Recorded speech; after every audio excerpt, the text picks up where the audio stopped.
First of all, don't worry, this is not the whole video. It's not windy. I filmed it a couple of days ago. But first, I just gotta say, that thumbnail is a joke. I love Gotham Chess's weird thumbnails. I love the thumbnail memes.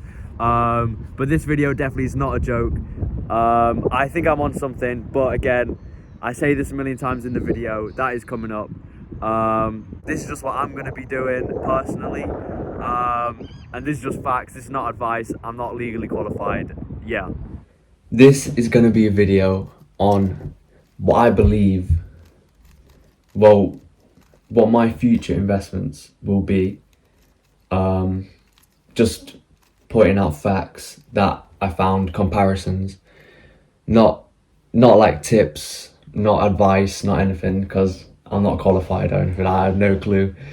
But it's just something that I found that I thought was interesting, and I'm passionate about it. What I believe personally, the future of high returns is foreign stock exchanges, stock markets. I don't know if this is new, this is just things that I've found.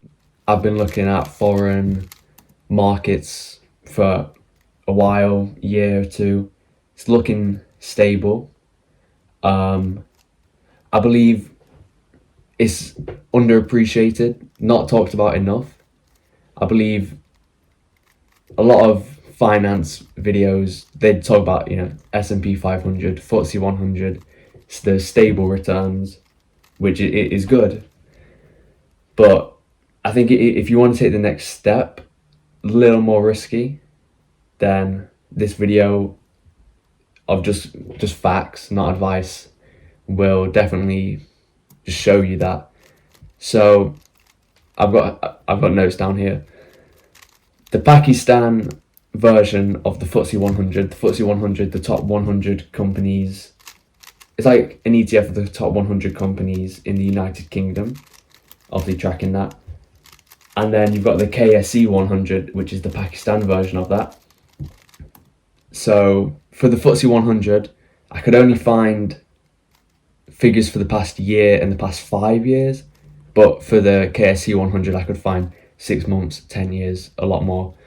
So in the past 6 months for the KSE, we have seen an 11.54% growth. In the past 1 year, 43.28% growth. Compare that to the FTSE 100's 24.66% growth in the past year. That's about a double returns in the KSE 100 in the past year. Past 5 years, FTSE 100 is 66%. Amazing, good returns, stable. But the past 5 years for the KSE 100 is 258% returns, which is significantly higher. And then if you're thinking 5 years, it's a decent amount of time, but long-term investments, what's going on there? Past 10 years, 434% returns, which is insane. And I think it's so slept on that past 5 years for the FTSE 100, 66% growth. That's not even 100% of your returns, of your money. You don't even get 100% back. The past 5 years for the KSE 100, the Pakistan's version of the FTSE 100, 258% growth. That's 2.5 times your initial investment, which is incredible. And figures from that I got for the KSE 100, I got the figures from tradingview.com. For the FTSE 100, I got from msn.com. And I think when you're looking at foreign exchanges, you got to look at the right ones. You got to look at the more stable ones, because the reason why not many people talk about them, not many people invest in them, is stability. You've got Pakistan, Nigeria. I'll get onto Nigeria in a minute. They are the most stable, newly emerging economies, I believe. the reason why people invest in the SP 500, FTSE 100 is because America and the UK, they're stable. They've been stable for many years. They have probably the strongest economies. But with stability comes slow growth. It's basically guaranteed growth, obviously long term, basically guaranteed, but it's slow. But if you get in early on the newly emerging economies that I believe have the ability to be as strong, especially with what's going on, I'll talk about Nigeria, what I believe in the future for Nigeria. Growth is exponential, and I think we're past the hardships of instableness. So yeah, talking about Nigeria's NGX 30, which is the top 30 companies, tradable companies in Nigeria, similar to FTSE 100, top 100 in the United Kingdom, but this is just the top 30. We've seen a 75.20% growth in the past 1 year from ngmarket.com. That's where I got that figure. 75% growth in 1 year in the top 30 ETF, NGX 30 for Nigeria, which is incredible. When you compare that to America's S&P 500, as I just spoke about, that had a 16.69% growth in the past 1 year from MSN.com. That is an insane difference. That's like what? About 5 times difference if you put your money in the SP 500 in for 1 year, than if you put it in NGX 30 for 1 year. It's wild. 75% growth in 1 year. And then obviously in the Pakistan KSE 100, 43% growth in 1 year, compared to these 16%, 24%, still amazing returns, especially compared to the interest rates, 3.75% in the UK now. That's incredible. I believe that is crypto level growth. Obviously, you're never going to get Bitcoin again, Ethereum, which I think are good, but risky. Any crypto more risky than the stock market, I believe. You get crypto level growth, half the risk, I say, half the risk. If you invest in country like Zimbabwe, that's still on the edge of instability.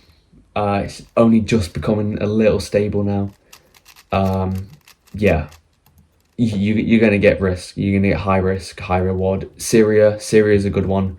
Just came out of the war. Housing prices are tripling, 5 timesing now.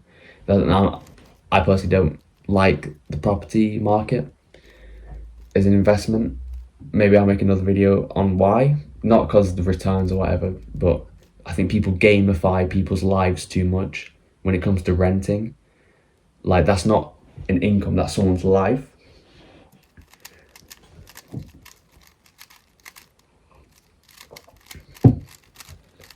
But I think big things can come from Syria. But because they've just come out of a war, instability, it is still very risky. A lot more risky than Pakistan, Nigeria would be. And I mean, even when we look at individual stocks, I've got an example here. Nigerian stock versus a British stock. We have Jay's Bank PLC from Nigeria versus IQE, which is a British railway transport stock. So in 1 day, Jay's Bank had a 9.95% growth, which is incredible for a day. That's like almost yearly returns. And then you look at IQE in the British stock market. That got 31.31% growth in 1 day. In thinking, oh yeah, wait, when we're comparing this, the UK seems so much better, more stability, way more growth. 5 days, in the past 5 days, 38% growth for Jay's Bank. 5 days for IQE, 54%. You're thinking, yeah, oh mate, IQA, love IQA. I mean IQE, saying it wrong, IQE. past month, even when you even go past month, 74% growth for J's Bank. Insane growth, 74% in 1 month. Incredible growth. But IQE, again, the British stock, 99% growth in 1 month. And you're thinking, oh my goodness. Where's the decline coming? Well, wait a second. Year to date, so from January to now in 2026, 205% growth for J's Bank.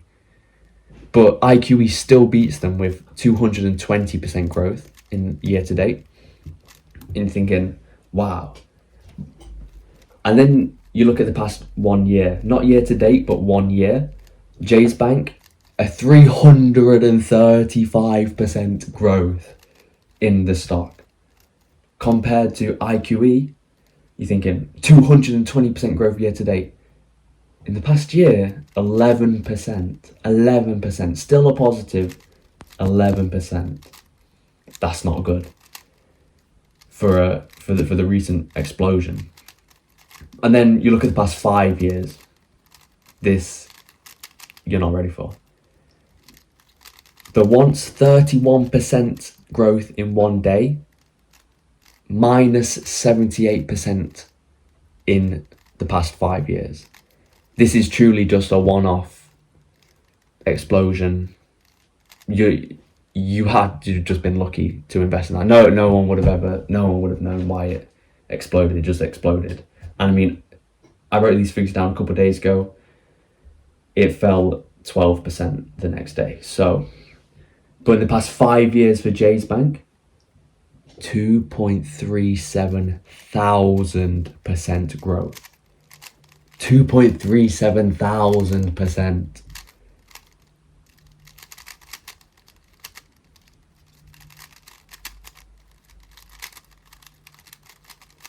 That's insane. So when you look at the individual stock, no one's going to be investing in either of them singular stocks, which is why ETFs is so amazing. But even obviously these are just cherry picked stocks. These are just random ones that I saw from tradingview.com in Nigeria and MSN for the British one, because MSN doesn't even show Nigerian stocks, Pakistani stocks. It doesn't show any of that, which I found really surprising. Or credited source. But yeah, minus 78% in the past 5 years. You would expect that for the Nigerian one with instability, but no, 2.37 thousand% growth in the past 5 years. That's not even all time. That's 5 years. Which is just, I believe, proves my point instantly. I mean, there's always going to be instability, risk, everything. I'm not telling you to buy these stocks. I'm saying I'm buying these stocks. I'm buying these stocks easily. But yeah, I just love researching this, and I just thought it was so interesting. Like, I'm just doing this as a little fact sheet, just to let the people know, because I believe this needs to be spoken about more. Because when you look at investment videos online, it's just S&P 500, annual 8% return on average, post-inflation, blah, blah, blah, blah, blah. And you think, that's the highest growth I'm ever going to get. 8% compared to 3.75% inflation in the UK from banks. You're thinking, oh yeah, I'm sorted. 8% growth annually, or 43% growth, or from the KSE 100, Pakistan's top 100 ETF, or 75% growth from Nigeria's top 30 ETF tracker. 75% growth in 1 year. 1 year. It's incredible. It is incredible. And I believe Pakistan and Nigeria are the only ones I'm ever going to focus on. This is just my investments, my tips. They're not tips because I've got no qualifications or anything to talk about this. I'm just talking about what I found, what I've compiled. Might be inaccurate, I don't know. But yeah, I'm only ever going to focus on Pakistan, Nigeria. What I believe in Nigeria's future is everything. It's high for the near future because of oil, obviously. But we've been tapping into Nigeria's oil reserves for a long time now with Shell. I think that came in Nigeria in 1980s. It's been about 40 years, 45 years. And I believe as soon as the oil goes, Shell goes with it. That's Nigeria's number one profit maker. I think it's looking risky, but I don't think that's going to happen anytime soon.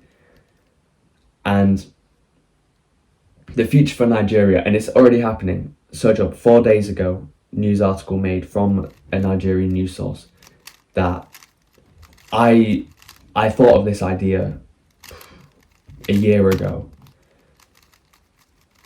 Obviously, I don't know if you know about Nigeria. Nigeria extract a lot of oil, but that oil is shipped to other countries for refinement because you need to refine the oil before use. And then that is just then shipped to the US where Shell is based. Well, I don't know if it's based in the US, but whatever country their headquarters are. And that's where the profits go. The profits exit Nigeria as fast as they stay. So that's why Nigeria hasn't boomed yet. But world's richest man in Nigeria, don't know his name, I'm not going to lie. He's built so many oil refineries in Nigeria that have opened, and that means a lot more of the oil is staying in Nigeria. That oil refinery company that was made under the branch of the buildings that they all go to, I believe that company's going insane once it goes public. It's not public yet. 4 days ago though, I'm going to get to that. But now that oil can be refined in Nigeria, there is no need to ship it now for Shell. Shell gets more profits because it only has to ship it now once to their headquarters so that they can get all the profits. A lot more oil money is staying in Nigeria because it can now be refined there. We're not just extracting it and draining out the profits. 4 days ago, the world's richest man in Nigeria announced that in 4 months' time, we have 4 months. In 4 months' time, he is making it so every Nigerian can put in money to invest in the company that has the oil refineries. That will, I know for a fact, but I don't actually know for a fact because everything's not certain. But I know for a fact will go millions in profits every day because it's just going to be refining this oil and keeping it in Nigeria. I don't know, he specified Nigerians. I don't know if that means anyone outside of Nigeria can invest in this, if it's going to be a publicly traded stock, or it's just a Nigerian exclusive. I don't know. I hope it's not so that I can get in on this, because he wants every Nigerian to be able to own part of this because it's such a big part of their economy. So yeah, that going public will be incredible. Dividends. He also said it will be a high dividend yield stock that Nigerians can either take the Nigerian currency or US dollars. So again, I don't know if that's Nigerian exclusive or if foreigners will also be able to invest in this.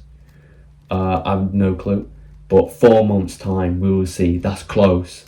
I've been thinking about this for the past year of like when it will happen. Hopefully it will happen when I can invest in on it. 4 months' time, I will be able to. So I'm excited. I'm excited to see where it goes. But that's kind of just what I wanted to talk about. You know, I think it's an underrated. This isn't tips. This isn't telling you what you should buy, what you shouldn't. But I think we need to keep a more open mind about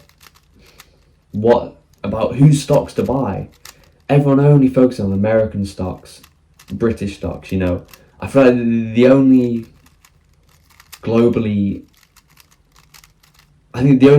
stocks that people actually think about is the Nasdaq stocks, the top technology stocks, because obviously that doesn't matter about the country, that's just tech. So but they don't even know it themselves. They're not looking at the ETFs for that country specifically. But the growth in these NEEs, these newly emerging economies, is going sky high. That's all I know. We have 434% returns in the past 10 years. That's a long period of time for me to be confident. It might be different, you know. Jay's Bank, as I talked about earlier, that's been trading since 2001, I think it was. That's obviously not a long time in terms of the stock market, but that's a long time. That's a decent amount of time to be confident it's not just going to collapse instantly. Yeah, and I think it's just an underrated thing. I think you should research it yourself. I'm definitely going to be investing in the KSE 100. I'm definitely going to be investing in the NGX 30. Maybe not Jay's Bank, because who knows, by the time I get around to investing it, it may not be on fire anymore because it's a one-off stock. You know, GameStop 10 million years ago, or whenever it went off, you know, that's just kind of a guess. You just have to get lucky. So I'm just going to be focusing on ETFs. I think I think the risk there is the economy collapsing. You know, how strong is their currency? But yeah, with countries like Pakistan, Nigeria, especially with the future of Nigeria with oil refinery, I think it's going incredible. You know, 75% returns in 1 year in the NGX 30 compared to just 16% in the S&P 500. You know, people like stability. I'm not saying throw all your money in this. I'm not going to be throwing all my portfolio into this. But I think it's just interesting. So yeah, and I'm going to make another video talking about my thoughts on the property market. Not saying like, oh, it's bad for returns or whatever. I think it's, as I said earlier, it's bad to gamify people's lives. I also have thought of my own just innovative kind of not investment plan. A field that you can invest in, and I've researched it for the past couple of years, that I think is unique. I think no one's I know I haven't seen a single person talk about this. Even with the what I've just talked about today, you know, you look on YouTube, you see a random guy 10 years ago talk about it. You're not seeing the leaders in this talk space talk about foreign markets, or at least I haven't seen it. But yeah, this one field, it's not a country, it's not a single stock, it's a field, and I'm definitely going to make a video on it because I'm super interested in it, and I believe, especially with the way the world is going, it's guaranteed returns, guaranteed maker, is not going to fail. And I know that obviously sounds sketchy. I'm not telling you to buy anything, I'm not telling you to do anything, but then I also want to explain in another video why I believe this is the second most important news that you could ever hear. And it's going to be about, because money is not everything. This futile, you know, you can make an investment in this, make 400% returns, make 2,300% returns in 5 years, and not feel happy afterwards because you're like, yeah, you know, money is not everything. That's why this is the second most important news I believe that you could hear this year, because this is underrated. Again, this is just what I'm going to invest in. This is not telling you what to invest in. This is not tips. This is not advice. I'm not qualified. This is just facts that I've compiled and compared. And I think it's just interesting.